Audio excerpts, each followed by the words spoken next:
점심 식사가 끝나기 무섭게 버스에 탑승했다. 일정표에는 다음 코스가 바티칸 시국이었다. 계산해보니까 로마에서의 관광은 고작 6시간뿐이었다. 시간표가 너무 빡빡하다고 불만을 털어놓을 수도 없었다. 가이드가 차내에 방송으로 말했다. 바티칸은 세계에서 가장 작은 국가이면서도 막강한 영향력과 재력을 갖춘 국가입니다. 1984년 도시 전체가 유네스코 세계유산에 등재되었습니다.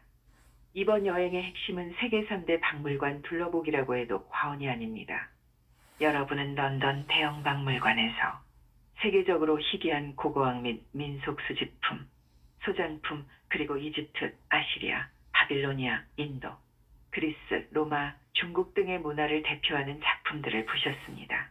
가이드는 우리와 동행하지 않았으면서도 7박 8일 유럽 여행 일정 전부를 숙지하고 있는 것 같았다. 가이드가 계속해서 말했다. 지금 우리가 가고 있는 바티칸 박물관은 바티칸 교황궁 안에 있고 역대 로마 교황이 수집한 방대한 미술품과 고문서 자료들이 소장되어 있습니다. 미켈란젤로의 최후의 심판과 라파엘로 산치오의 아테네 학당 등 벽화와 장식품이 있기 때문에 박물관이라고 말하지 않고 미술관이라고 말합니다. 그리고 여러분이 프랑스 파리에 가서 보실 루브르 박물관은 레오나르도 다빈치의 모나리자와 안토니오 카노바의 큐피드와 푸시케 등 200여만 점의 미술품도 보시게 됩니다. 로마 현지 가이드는 직업의식이 투철한 전문가라고 이미 나는 생각하고 있었기 때문에 그녀가 하는 말이 귀에 쏙쏙 들어왔다. 로마의 판테온 신전에서 바티칸까지는 도보로 약 45분 거리였고 버스를 이용한 우리는 금방 목적지에 도착했다. 바티칸 시국은 견고하게 쌓은 높은 담장으로 둘러싸여 있었다. 입국을 하려는 사람들이 담장을 끼고 길게 줄지어 있었고 예약을 한 우리는 곧바로 요새 안으로 들어갔다. 나는 안티크리스트를 자부하는 사람이라서 바티칸 시국을 적의 요새로 보고 있었다. 그래서 내심 첩보 활동 중이라고 여기고 있었다. 입구를 들어서니까 높고 육중한 담장을 보았을 때와는 달리 입국장 내에는 무장한 군인이나 경찰은 보이지 않았다. 여권을 엄격하게 확인하지도 않았다. 가이드가 한꺼번에 준 여권을 흩어보는 정도였다. 여느 공항에서처럼 몸수색이나 휴대폰 검사도 하지 않았다. 금속 탐지기가 작동하는 좁은 문을 통과하면 그만이었다. 어린아이들은 그것조차도 하지 않았고 가이드가 나를 아이들이 있는 곳으로 가게 해서 수월하게 입국 수속이 끝났다. 입국장 검색대를 통과한 사람들은 곧바로 미술관으로 향했다. 미술관에서는 입장료를 받았다. 성인은 12유로, 청소년은 8유라고 광고판에 표시되어 있었다. 하나로 성인은 16,500원이라는 계산이 나왔다. 패키지 여행의 장점은 출발 전 약정금만 지불하면 다른 어떤 것도 신경 쓰지 않아도 되는 편안함이었다. 단점은 빡빡한 일정, 여행 시간의 대부분을 버스에서만 보낸 것 같은 느낌이 든다는 점이었다. 그리고 원하지 않고 입맛에 맞지 않는 식사를 해야 하는 고충이 있지만 현지 가이드가 이 점을 고려해서 한국 음식이 나오는 곳으로 신경을 쓴 것 같았다. 우리는 가이드가 미리 지불했기 때문에 무사 통과했다. 미술관에는 역대 교황들 소장품과 미켈란젤로, 라파엘로, 프라안젤리코 등 화가들 작품이 전시되어 있었다. 가이드의 음성이 휴대용 단말기 이어폰에서 들려왔다. 16세기 초 추기경 줄리아노 델라 로베르의 개인 수집에서 미술관이 시작되었고 역대 교황들의 기증품과 소장품이 많습니다. 미술관의 주된 전시 품목은 그리스도교 고문서와 성유물, 고대의 벽화, 조각품, 이교도의 미술품이 주류를 이루고 있습니다. 이처럼 이교도의 미술품까지 전시하면서도 정작 가톨릭은 그리스도교 고문서를 공개하지 않았다. 신약성경 원본이나 사본을 공개하지 않았기 때문에 종교개혁 이후 개신교에서 발행한 성경책을 시중 서점에서 판매하는 게 전부였다. 그러면서도 가톨릭은 예술적 재능이 뛰어난 화가들로 하여금 기독교 문서를 그림으로 그리게 해서 전시했다. 이것이야말로 천박한 지성을 현란한 색깔로 분칠해서 진리인 양 선전하는 위장술이며 진실을 숨기기 위한 절묘한 계책이었다. 미술관 밖으로 나오니까 가이드가 커다란 솔방울 조각상을 가리키면서 말했다. 저기 있는 조각상은 대기의 오염을 정화한다는 상징물입니다. 바티칸이 세상의 모든 죄악을 정화한다는 의미로 이해하시면 됩니다. 그 말을 들으면서 나는 입가에 번지는 냉소적인 비웃음을 간신히 참았다. 솔방울 조각상은 클라우디우스 황제 시절 황후 아그리피나가 욕실에 놓고 감상하던 물건이었다. 로마 시내 어딘가에 있던 것을 가톨릭이 가지고 와서 가톨릭이 세상의 모든 죄악을 정화한다. 선전하고 있었으니 진실을 알고 있는 사람들 비웃음을 사지 않을 수 없었다. 가이드의 설명은 계속 이어지고 있었다. 바티칸 시국의 면적은 0.44제곱킬로미터에 불과한 작은 나라입니다. 과거 이탈리아 정부와 대립해오다가 1929년 2월 라테란 조약을 체결한 이후 교황이 다스리는 독립주권국가로 인정받았습니다. 이곳의 공용어는 이탈리아어입니다. 교황이 국가원수와 국무총리를 겸하고 있습니다. 공식 화폐는 유로화입니다. 상주 인구는 1000명 미만이지만 세계적으로 8억이 넘는 가톨릭 신도를 거느리고 있습니다. 바티칸은 유럽의 기독교 문화 총집합체입니다. 수천 년 동안 쌓여온 가톨릭의 문화와 예술이 이곳에 있습니다. 너무 많아서 1년을 살아도 다 볼 수 없다고 합니다. 베드로 광장을 둘러싸고 있는 저기 보이는 열주와 열주를 장식한 성인의 동상만 해도 140종이나 됩니다. 방금 전에 보신 미술관 역사는 1506년 로마의 어느 포도밭에서 라오콘 조각상이 발견되면서 시작되었다고 합니다. 나는 또다시 비웃음을 간신히 참았다. 라오콘은 트로이 목마에 나오는 전설 속 인물이었다. 트로이 전쟁 당시 그리스인들의 계략이었던 거대한 목마를 성 안으로 들이지 말자고 말했다. 라오콘의 경고를 무시하고 목마를 궁전 광장으로 들여왔다. 야심한 시각 목마 안에 숨어있던 군사들이 밖으로 뛰어나와 왕을 죽이고 트로이가 망했다. 거기에 등장하는 라오콘이 바티칸과 무슨 관련이 있다는 말인가? 아무런 관련이 없는데도 어느 농부가 포도밭에서 라오콘 조각상을 발견했다는 소식을 듣고 교황 율리오 2세가 포도밭 주인으로부터 구입해서 이곳에 가져와 진열하면서 미술관 역사가 시작되었다니까 도무지 무슨 말을 하는지 납득이 가지 않았다. 가이드의 설명은 계속 이어졌다. 저기 광장 한가운데 있는 오벨리스크 꼭대기에 십자가와 교황 알렉산데르 7세 가문 문장이 있습니다. 고대 이집트인들이 만든 오벨리스크 중에서 9개는 이집트에 있고 20여 개는 강대국들이 약탈해 갔습니다. 그중 하나를 서기 40년 칼리굴라 황제가 로마로 가지고 온 것을 1586년 로마 교황청이 기독교 순교자들을 기리기 위하여 이곳으로 옮겨놓았습니다. 오벨리스크는 고대 이집트인들이 태양신 나를 섬기려고 만든 석상이었다. 태양신을 숭배하는 이교도들의 상징물과 가톨릭이 무슨 상관이 있다는 말인가? 오벨리스크가 베드로 광장 한가운데 있어야 할 이유를 나는 도무지 이해할 수 없었다. 가이드가 우리를 시스티나 성당으로 데리고 갔다. 성당 이름도 교황의 이름에서 유래했으며 시스티나 성당에 있는 미켈란젤로의 천정화 천지창조를 유심히 봤다. 내용이야 어찌되었건 그림으로서는 단연 압권이었다. 길게 이어진 복도를 걸어가면서 나는 밀비오 다리 전투 벽화가 어디쯤 있는지 열심히 찾아보았다. 그리고 교황도 함부로 열지 못하고 25년에 단 한 번만 열 수 있다는 천국의 문도 어디에 있는지 확인하고 싶었다. 시스티나 성당은 교황을 선출할 때 추기경들이 모여서 선거하는 장소라고 했다. 가이드가 베드로 성당이 세워지게 된 동기도 단말기 이어폰에서 들려왔다. 서기 349년 콘스탄티누스 황제가 예수의 12제자 가운데 한 사람이었던 베드로의 무덤 위에 성당을 건축하라고 지시했다.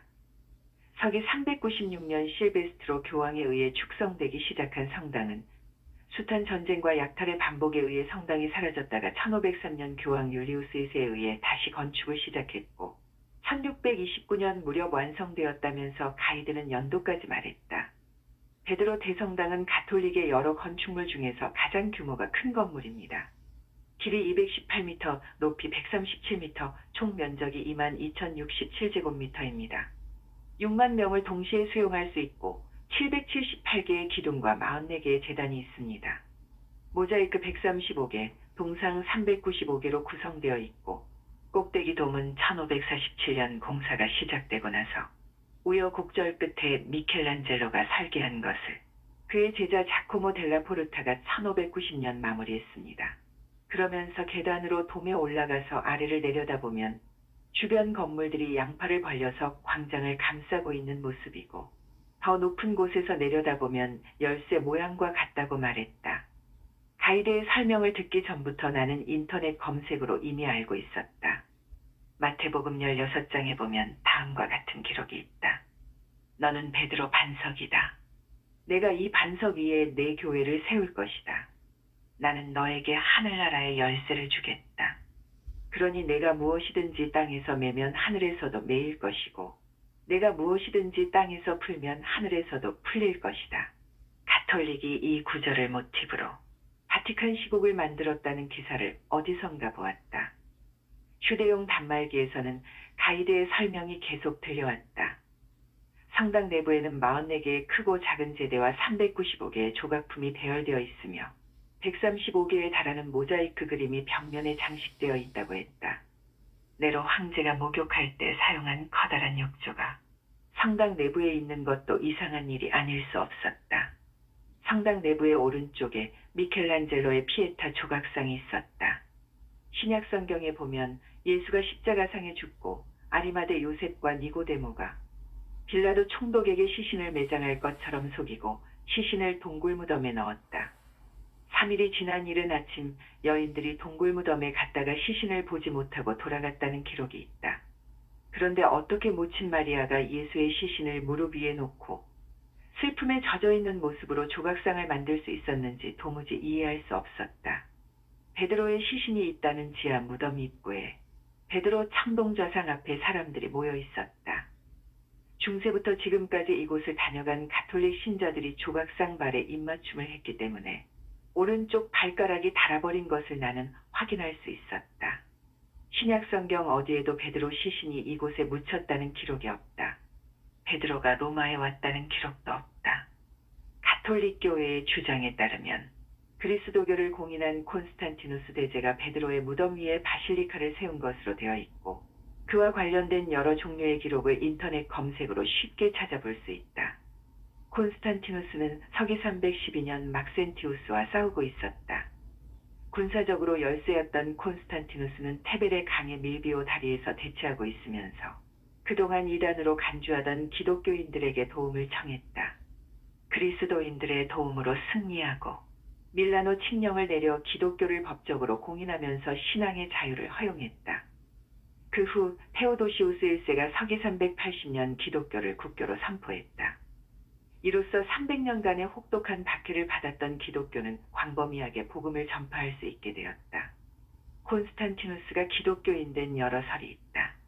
독실한 기독교인이었던 모친 헬레나의 영향을 받고 자라면서 기독교에 귀의했다는 설, 인생의 여정을 거치면서 점진적으로 그리스도인이 되었다는 설, 40세 때 스스로 기독교에 귀의하고 사망 직전에 세례를 받았다는 설, 밀비오 다리에서 막센티우스와 최후의 결전이 있던 날, 콘스탄티누스가 정오의 태양을 보고 있으려니까 갑자기 십자가 모양이 나타났고 이것으로 이겨라 글자가 나타나는 환영을 보고 싸움에서 이긴 다음 기독교인이 되었다는 설이 있다. 이것만 보더라도 콘스탄티누스가 보았다는 환영은 객적은 허세가 분명하다. 그와 동시에 콘스탄티누스가 기독교를 공인하는 순간 로마는 퇴행성 상처 부위가 악성 종양으로 발전하게 된 것이라고 볼 수 있었다. 바티칸 시국이 세워지기 전 이곳은 단지 적을 방어하기 위한 요새였다.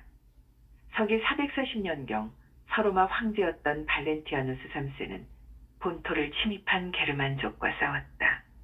북쪽에서는 브리타니아를 침입한 앵글로족과 색슨족이 여세를 몰아 로마로 쳐들어왔다.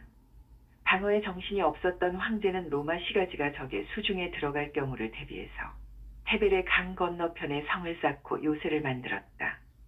바티칸 시국의 경계 담장이 견고하고 높아진 것도 그 때문이었다.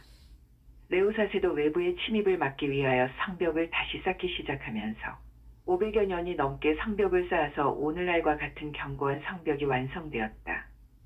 1506년 교황 니콜라스 5세가 새로운 바실리카 건축을 지시하면서 성당의 역사가 시작되었는데 그때만 하더라도 베드로의 무덤이 어디에 있는지 몰랐다. 1950년 12월 23일 교황 비오 12세가 바티칸 시국 라디오 방송으로 베드로의 무덤을 발굴했다는 뉴스가 나온 이후에도 무덤에 대한 의혹은 끊이지 않았다. 교황의 말이라도 의심쩍기는 마찬가지였다. 무덤을 발굴했다는 발표가 있기 54년 전 폴란드 작가 헬리크의 소설 쿼바디스가 1896년에 나왔다. 쿠오바디스 도미네는 요한복음 13장 36절 주여 어디로 가시나이까? 그리스어를 라틴어로 번역한 대화체이다. 그것을 모티브로 헬리크가 소설을 썼다. 줄거리는 단순하다. 방탕한 생활을 하던 청년이 신앙심이 깊은 미모의 유대 여인을 만나면서 진실한 사랑을 배워가게 된다. 폭군 네로의 횡포 속에서도 기독교적 신앙을 바탕으로 로마인들에게 올바른 길을 가르치는 베드로와 바울이 등장한다. 네로는 시가지에 불을 지르고 그리스도인들에게 덮어 씌우려고 한다. 대학살이 자행된다. 콜로세움에서는 결박당한 여주인공을 구하려고 기골이 장대하면서 충성스러운 노예가 사투를 벌려 물소를 죽인다. 관중이 열광한다. 신하들이 네로에게 여주인공을 살려주라고 간청한다. 그 시각 베드로는 네로의 박해가 두려워서 허둥지둥 도망가다가 예수가 다가오는 환영을 본다. 베드로가 땅에 엎드리면서 쿠오바디스 도미네 하고 물었다. 예수가 말했다. 그대가 양떼를 버리려 하니 내가 다시 십자가에 매달리려고 간다. 이 말에 감동받은 베드로가 로마로 되돌아가서 십자가에 거꾸로 매달려 죽는다. 쿼바디스를 발표하고 헬리크는 노벨 문학상을 받았고 영화도 만들어졌다. 가톨릭 교황과 신도들은 신약 성경 내용보다 영화 쿼바디스를 더 신뢰하게 되었다. 이처럼 바티칸 시국에서 보고 느낀 것은 문명의 성각자 예수와 관련이 없는 내용뿐이었다. 아우구스투스 황제 이후 나타나기 시작한 역사적 폐행의 여파가 문학적 여운거리와 온갖 잡동사니로 나타나기 시작했다. 내가 이와 같은 생각을 하고 있을 때 가이드의 음성이 이어폰을 통해서 크게 들려왔다. 이곳 바티칸에서는 있는 그대로를 보고 감상하세요. 우리의 상식과 전혀 어울리지 않는 내용일지라도 이러쿵저러쿵 평가하고 논할 그런 자리가 아니랍니다. 나는 깜짝 놀라면서 두리번거렸다. 은근슬쩍 나를 겁주는 소리로 들었기 때문이었다. 그러나 많은 사람들 틈새에서 가이드 모습은 보이지 않았다. 바티칸에서 관광 가이드들에게 그렇게 말하라고 시키지도 않았을 것이고 아마도 나와 비슷한 생각을 하는 가이드가 무심결의 한 말이라고 나는 믿고 싶었다.